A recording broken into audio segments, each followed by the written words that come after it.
Hey guys, so I just thought I would do a quick little update video, partially to tell you guys what's been going on kind of behind the scenes with me, and partially just to, I guess, walk through some things that people might have questions about. And I don't know exactly how many people have questions about some of the things that I'm going to walk through, but hey, we're going to go down this road and I'm just going to do this stream of conscious. I don't have like a list of talking points, I don't have a list of topics. I'm just going to do this very stream of conscious. So for the last like month or so, you may have seen that the types of content I've been creating have been a little bit different. Now, this is not a permanent thing by any stretch of the imagination, but what I've been working on over the last, 6 to 8 weeks is I've actually been writing a book about how to fight back against critical race theory, and it has essentially consumed all of my time and all of my energy, and I'm so happy with the way it's coming out. I really, really am. I'm trying to put the finishing touches on it this week. I hope to wrap it up, and so I can move on with my life, but in order to write a book about how to fight back against critical race theory effectively, what I found is best for me to be able to do that is I have to put myself entirely, 100% in that character of absolute fighter. And one of the things that I think a lot about in terms of winning the battle against the woke that I think that we are all fighting in right now is what types of people are more inclined to step up and actually do something about it versus what types of people are just going to, I'm sorry, like whine and complain on the internet and not actually do anything about it. And so I have a very specific psychological model in my head that I'm targeting for people that I think are going to be the types of people that are not just going to complain online and post mean tweets and all this stuff, but people that are actually going to talk to their friends about what's going on, people that are going to go to school board meetings, people that are going to lobby for legislation, people that are going to speak up, people even that maybe are just inclined to share documents in the background to people like me or James Lindsay or Chris Rufo, and just to make them public, even if like they don't necessarily do anything publicly under their name. I don't think you need to do things under your real name in order to fight back, in order to be effective. So this is the audience that I'm catering to here on forward, is people who are actually going to do something. Now, inherently, that is going to mean that I am not catering to another type of audience. A lot of people who do this stuff, they're trying to cater to the broadest possible audience because they're trying to get likes and clicks because that translates to money. And so they try to make themselves acceptable to the broadest possible number of people because the more people, the more money, right? That's never been my jam.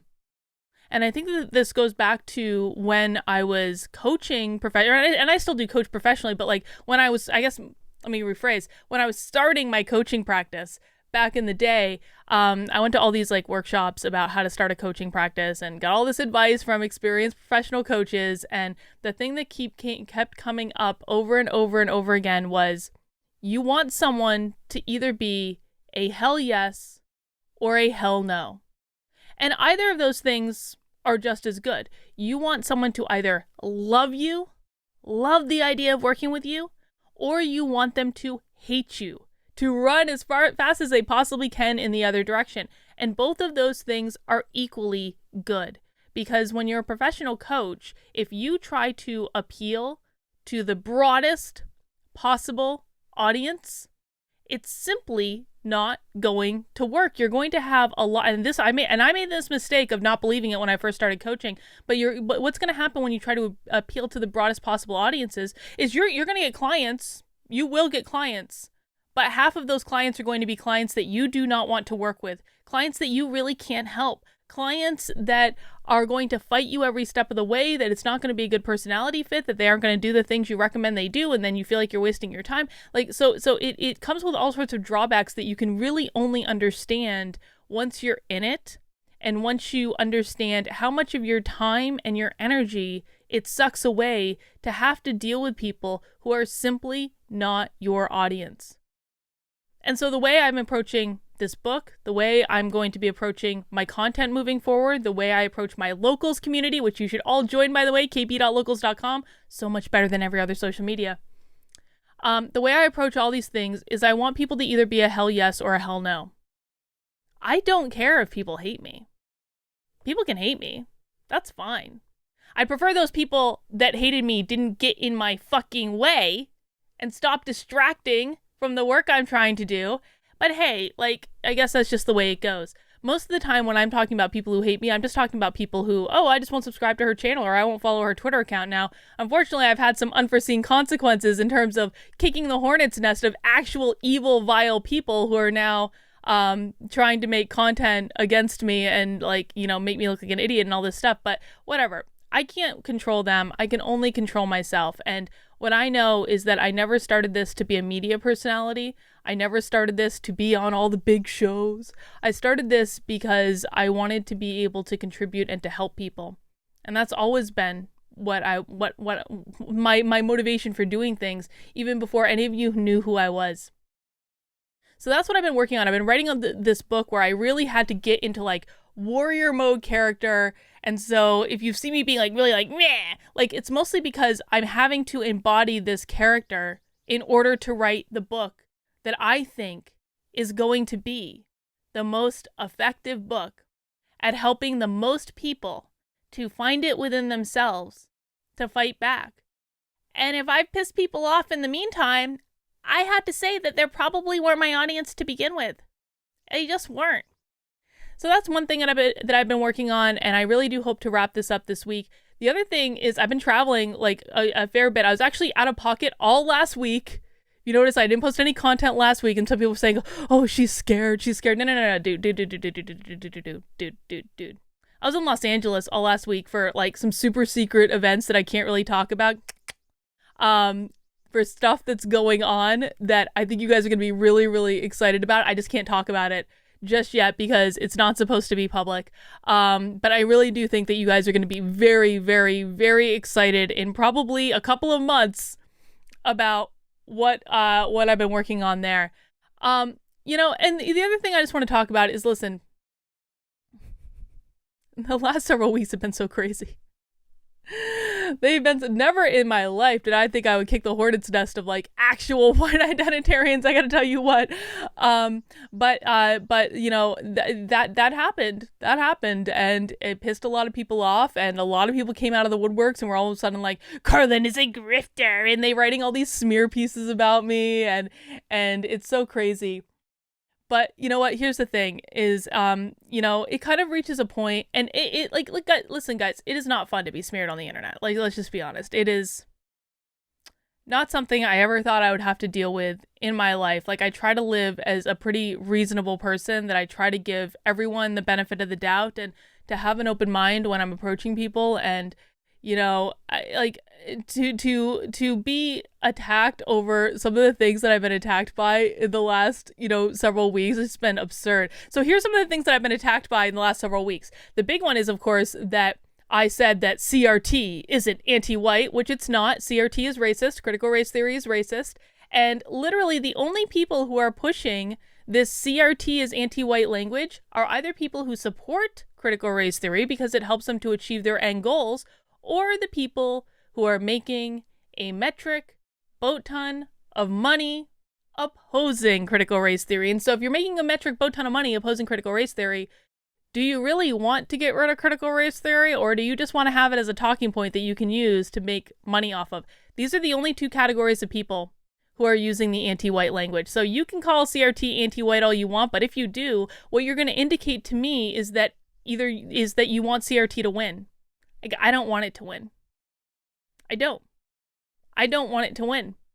I want to defeat it. I want to be able, and by the way, I don't think that we're going to be, I think that this is going to be years, decades, a long time before we can ever even get close to really defeating it. I don't think this is a short-term proposition. I don't think the laws against teaching it are going to do much of anything. This requires culture change to defeat this. But that's my goal. That's my goal, is to defeat CRT. Now, a lot of people are talking about it. And a lot of people, Matt Walsh, are stealing ideas like cameras in classrooms that I was already implementing, or at least trying to implement. And I should be clear too, I'm pretty sure No Left Turn in Education, at least in Nevada, was also trying to do the cameras in classrooms thing, but Matt Walsh sure as shit isn't. Because here's what happens with these influencers, is they come in and they hijack movements. They do. They hijack things. And then those things fail. But they get influence and media attention and likes and clicks and money in the meantime, so they don't really care if it fails. But they hijack things and then they ruin it for the rest of us. So, people are, wondering why Carla, is your ego so large that you need to have all the credit for cameras in classrooms? Well, I do like to get credit for work that I do. And that idea was mine. I've been working on it since May. And I'm getting a bill on it, which is more than Matt Walsh can say. But no, the reason that I'm pissed off at what happened with cameras in classrooms is that I think it's going to hijack the entire thing and it's going to make it a lot harder. And it's something that was already going to be a significant uphill battle to begin with. And for absolutely no reason other than Matt Walsh wants attention. That's what it is. So here's what I'm going to do on that one. Here's what I'm going to do. I've already done what I need to do in New Hampshire. To be honest, in New Hampshire, I'm kind of sitting pretty, just waiting for the next legislative session, because that's can't do anything until the next legislative session.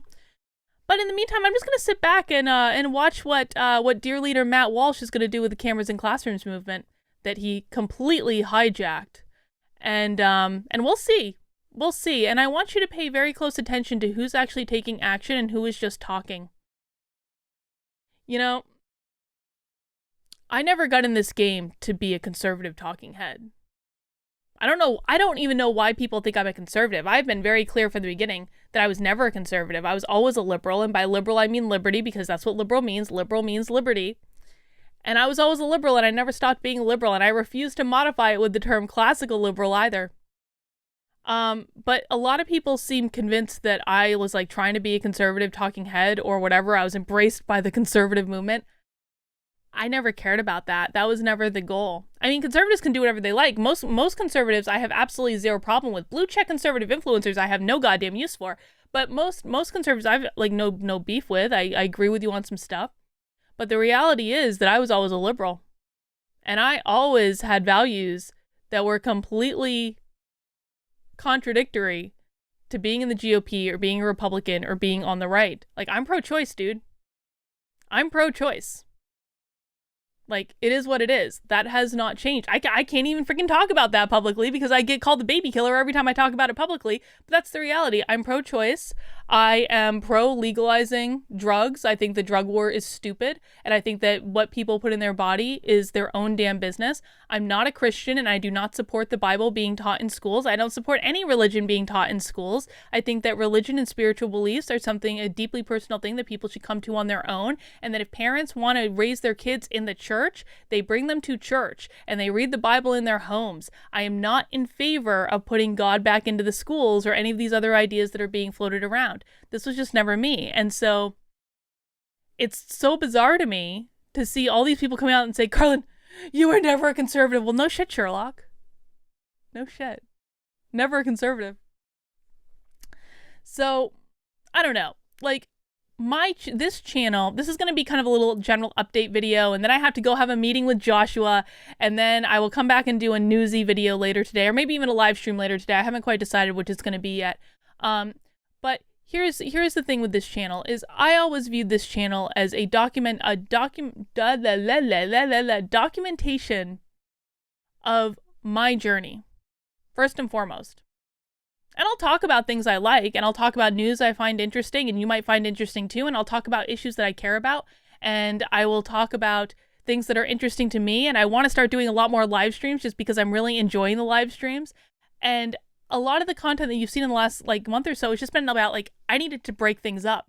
I had my head so in critical race theory for this book that it was dude, you try thinking about critical race theory 16 hours a day, every single day for months, and you tell me if you don't go a little bit mad. You tell me if you, I needed to break things up. So if you like the newsy content I do, that's cool, man. We're going to do more of that. Don't worry. If you like the live streams, we're going to do more of that. If you expect me to be a talking head for the talking points that you want whispered in your ear, sweet nothings, then Matt Walsh is probably your guy, or other people like the Daily Wire or other conservative influencers, because I ain't doing that shit. I'm not doing it. This channel is my channel to document my thoughts and my political evolution and how I'm coming to terms with certain talking points and my thoughts about critical race theory and all of these things. And if you want to follow along and join, then I welcome you, man. But if you think that I'm only here to grift on the right, that's the stupidest thing I ever heard of, considering I became a libertarian back in like April. And by the way, I do have a video explaining why, like, my one night stand with the Republican Party and why I became a libertarian. But long story short is I wanted the Republican Party to be more than it was. And it was like, I wanted it so badly. And I was like, oh, change can only come from the inside. And then it hit me like a ton of bricks that just was not going to happen in the way that I wanted it to. And the reality is I started hanging out with the libertarians in my state, and I align with them on more issues than I align with the GOP. And when the GOP decided it wanted to turn back into the party that I hated in the 1990s and then in the 2000s, I said, adios, man.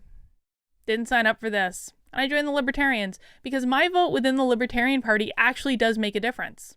And I have to be a member of the Libertarian Party in order to do that. And guess what? I agree with them on more shit anyway. So no, I'm not going to become like a Liberty podcaster. I've already had people in the Libertarian Party come up to me and say, Carlin, you need to be saying more libertarian talking points because people think you're grifting on all of this. And I'm like, who in their right mind grifts on being a libertarian? First of all. Second of all, I don't have the time. Like, I'm sorry to the libertarians who feel let down that I have not turned into a Liberty podcast yet. I do not have the time right now. I don't. I am focused 100% on critical race theory, on helping people to defeat the woke culture and learning different strategies to do that. That is my sole focus, at least for the moment. I'm sorry if that disappoints people, but I can't be everything to everyone. But I do want to thank people who have been here for a while, who have stuck with this, even when maybe they didn't understand my positions, who have not turned into raging assholes in my comments, who have not attacked me on the internet or stabbed me in the back or released private information publicly about me, because getting my address doxed and pictures of my house posted on the internet was super fun, guys, I have to say. But I want to thank you guys.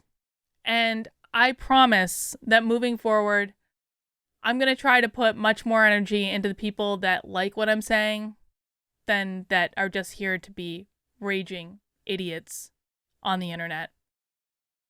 But it's hard when you're writing a book and you have to be in like a headspace to go into battle every single day. You start to see everything as a battle. And it does wear on you after a while, I have to admit.